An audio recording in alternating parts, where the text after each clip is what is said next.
तो दोस्तों, मेरे छोटे भाई छोटी बहन, इस वीडियो में हम बात करेंगे चैप्टर 9 क्लास 10 एक्सरसाइज 9 का क्वेश्चन नंबर 6, जो कि बोल रहा है कि एक जो है टॉल बिल्डिंग है जिसे मैं ए बी मान लिया हूं, वो है 30 मीटर की। ठीक है, वो है 30 मीटर की। ठीक है, और एक 1.5 मीटर टॉल लड़का खड़ा हुआ है जमीन पर। ठीक है, तो ये 1.5 मीटर ये हो गया। ठीक है, और ये आपकी टॉल बिल्डिंग हो गई। तो जहां से वो देख रहा है ना, जहां से वो देख रहा है आई के कांटेक्ट से बिल्डिंग को, एक जगह देख रहा है, एक जगह खड़ा हुआ है, तो वो 30 डिग्री एंगल बना रहा है। जब वो आगे बढ़ जा रहा है तो वहां से उस बिल्डिंग के टॉप से 60 डिग्री हो जा रहा है। ठीक है, और आपको बताना है कि आपको क्या बताना है क्वेश्चन में, कि डिस्टेंस कितना ये चला, वो यहां से यहां पर जो एंगल चेंज हुआ उसका डिस्टेंस कितना है। ठीक है, यहां पर x जो मैंने x माना है वो डिस्टेंस कितना है, ये आप लोगों को बताना है। ठीक है, तो सबसे पहले तो ये समझो कि सबसे पहले मैंने ए बी को पूरी बिल्डिंग मान ली है, टॉल बिल्डिंग 30 मीटर, ये जो है 1.5 मीटर है। ये यहां से लेके यहां ए तक, इसको डीई को मैंने एक्स मान लिया है और ई एफ को मैंने वाई मान लिया है। ठीक है, तो सबसे पहला इसमें देखो, अगर आपको ये डिस्टेंस निकालना है, एक्स निकालना है, तो हमें ये दो ट्राइंगल पे काम करना पड़ेगा। एक जो बड़ा वाला ट्राइंगल है बी एफ डी और बी एफ ई, इन दोनों ट्राइंगल में काम करना पड़ेगा। दो इक्वेशन आएगी, उसी से ही काम बनेगा। कठिन लग रहा है पर कठिन नहीं है, मैं बताऊंगा तो सिंपल हो जाएगा। तो सबसे पहले अगर मैं इस ट्राइंगल और इस ट्राइंगल में अगर अप्लाई करूंगा तो मुझे बी एफ की लेंथ पता होनी चाहिए, तभी काम होगा। तो देखो, इसमें साफ साफ ये दिख रहा है कि आपका जो है बी एफ क्या होगा, बी एफ होगा ए बी, जो टोटल डिस्टेंस है बिल्डिंग के टॉल में से, उतना ए एफ, इतना अगर मैं हटा दूं, इस ए बी में से अगर इतना मैं हटा दूं तो बी एफ निकल जाएगा। ठीक है, तो ये ए एफ माइनस कर दूंगा। ठीक है, और ए एफ की वैल्यू क्या है 1.5, जितना लंबा है लड़का, लंबा है ना लड़का, आग से देख रहा है ना, आग के पास से देख रहा है एंगल है, तो उतनी हाइट है, इतनी माइनस हो जाएगी। 30 में से इतना माइनस कर दोगे तो बी एफ निकल जाएगा। ठीक है, तो 30 में से अगर मैं 1.5 माइनस करता हूं तो ये आ जाएगा 28.5 मीटर। ठीक है, 28.5 मीटर आपका बीएफ आ गया। अब इसको यहां बॉक्स बना लो, बॉक्स में वही बनाता हूं जो आपको आगे जरूरत पड़ेगा। ठीक है, ये आपका बॉक्स बन गया, बीएफ आपका आ गया। ठीक है, अब दो ट्राइंगल में वैल्यू पुट कर दो, दो ट्राइंगल में वैल्यू पुट करो।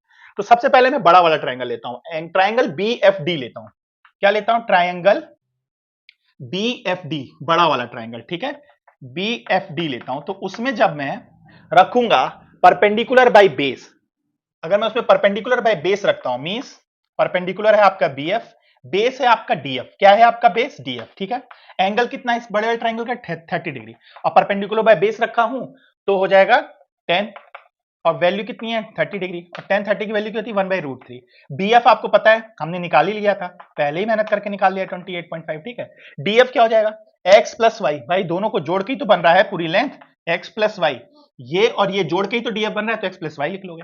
और 10 30 की वैल्यू होती है क्या 1/√3। ठीक है, अब यहां पर हमें क्या मिलेगा, √3 को अगर इधर भेज देते हो, √3 को अगर इधर भेज देते हो, 28.5 मल्टीप्लाई में √3, और x प्लस वाई को इधर भेज देते हो तो ये हो गया। ये आपकी इक्वेशन पहली आ गई। क्या आ गई आपकी इक्वेशन? पहली आ गई। ठीक है, पहली इक्वेशन आ गई आपकी, ये आपको यूज करनी पड़ेगी, इसलिए मैं इसको बॉक्स में कर देता हूं। ठीक है, अब देखो, आप छोटे वाले ट्राइंगल में चल लो, बी एफ ई पे चल लो, बी एफ ई पे चल लो। तो इन ट्राइंगल बी एफ ई में वही परपेंडिकुलर बाय बेस रख लो। परपेंडिकुलर है आपका बी एफ और बेस है आपका ई एफ। क्या है आपका ई एफ? ठीक है, एंगल क्या है आपका? वैल्यू तो 10 होगी, क्योंकि परपेंडिकुलर बाय बेस रख रहे हो, तो ये वैल्यू हो जाएगी 10 60 डिग्री। क्या हो जाएगी 10 60 डिग्री। ठीक है, अब मैं इसको ऐसे बना लेता हूं। ठीक है, अब चलो, बी एफ आपका पता ही है कितना है, रख लो 28.5। ठीक है, ये आपका ई एफ कितना है? वाई है। ठीक है, 10 60 की वैल्यू होती है √3। क्या होती है? √3। तो अब इससे y की वैल्यू आपको मिल जाएगी गुरु, y की वैल्यू सीधे सीधे मिल रही है। यहां तो इक्वेशन बन रही थी, पहले वाले में इक्वेशन बनी थी, पर यहां पर y की वैल्यू मिल गई। y को इधर ट्रांसफर कर दो और √3 को इधर ट्रांसफर कर दो, तो क्या हो जाएगा 28.5/√3 इक्वल टू क्या आ गया? y की वैल्यू आ गई। ये भी बॉक्स बनाऊंगा क्योंकि इसकी जरूरत तो है ही है। ठीक है, अब देखो, y की वैल्यू मिल गई है और पहली इक्वेशन आ गई है x plus y equal to 28.√3।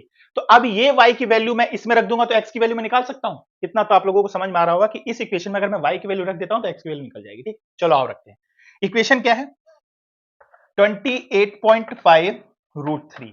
ठीक है, इक्वल टू x है जो हमें निकालना है, प्लस है y की वैल्यू। y की वैल्यू ये उठा के रख दो, 28.5/√3 रख दो। ठीक है, अब एकदम से कठिन लग रहा होगा कि 28.5√3 इधर है प्लस में कैसे सॉल्व करेंगे? बहुत सिंपल है, थोड़ा सा धैर्य रखो। ठीक है, इसको लिख दोगे बाय यूजिंग इक्वेशन सेकंड, ये वाली जो इक्वेशन थी हमारी सेकंड, इसको मैंने यूज करके यहां वैल्यू पुट कर दी। ठीक है, अब कुछ नहीं करना है, अब आपको क्या करना है, ये x को इधर रखे रहो, क्योंकि जिसको निकालना होता है, जिसकी वैल्यू चाहिए, उसे तनहा छोड़ना पड़ेगा, अकेला छोड़ना पड़ेगा, मैंने पहले ही बताया था।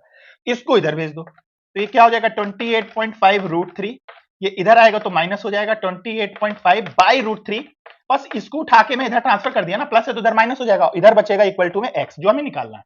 ठीक है, अब देखो यहां पर क्या करोगे, यहां पर आप देखो 28.5 इधर भी है, 28.5 इधर भी है माइनस के बाद, तो इसको आप कॉमन ले लो। ठीक है, कॉमन लेना पड़ेगा, आप डायरेक्ट तो सॉल्व नहीं कर पाओगे। ठीक है, तो जब इसको कॉमन ले लोगे आप तो बचेगा क्या, अब इसको इससे डिवाइड करोगे तो क्या बचेगा, रूट थ्री बचेगा, माइनस इसको इससे डिवाइड करोगे तो ये कट गया तो क्या बचा, 1 बाई रूट थ्री बचा।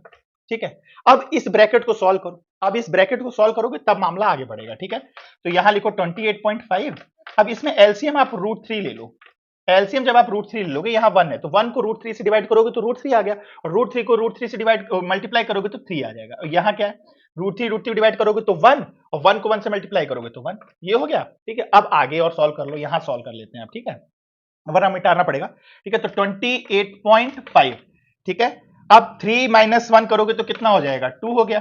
ठीक है, अब यहां कितना बचा, बचा आपका रूट थ्री, नीचे बचा आपका रूट थ्री। ठीक है, अब 28.5 इंटू 2 करोगे तो कितना होगा, मेरे ख्याल से होना चाहिए 57, आपका हो जाएगा 57 by root three, 57 by root three.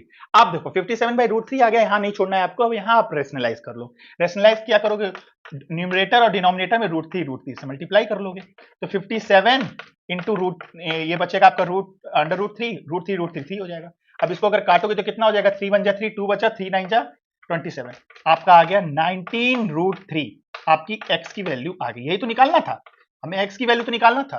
ठीक है, तो यहां से डी से लेके ई तक जाने का डिस्टेंस उसका कितना होगा, 19.3 मीटर।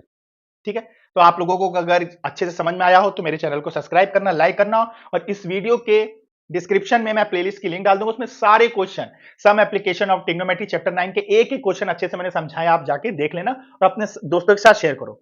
इसके बाद भी, समझाने के बाद भी अगर आपको कोई प्रॉब्लम हो रही है तो कमेंट सेक्शन में कमेंट कर सकते हो, 1 घंटा के अंदर, 1 घंटा के अंदर मैं विश्वास दिलाता हूं उसका निवारण करूंगा। Thank you.